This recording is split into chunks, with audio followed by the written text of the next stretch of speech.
या power star Pawan Singh की बात करना चाहता हूँ। मैं देखता हूँ ना भैया, आपके वजह से ना भोजपुरी इंडस्ट्री के जितना भी हीरो है सबका नाम हंस रहा है।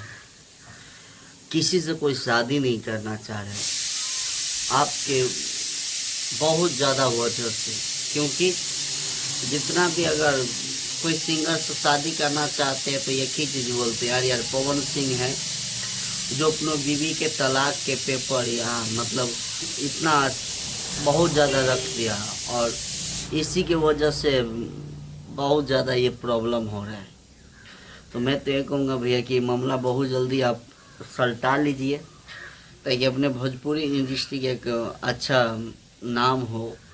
आज बहुत बड़े नाम है आपका, भोजपुरी इंडस्ट्री का पावर स्टार है, और ऐसे में अच्छा नहीं लगता है क्योंकि मैं देख रहा हूँ ना बहुत लोग बहुत कुछ सब बोल रहा है, बोलते यार भोजपुरी इंडस्ट्री का पावर स्टार है लेकिन आज बीवी उनके रोड पे घूम रहा है, मीडिया में आके मीडियाबाजी कर रहा है, इतने बड़े सुपरस्टार के वाइफ।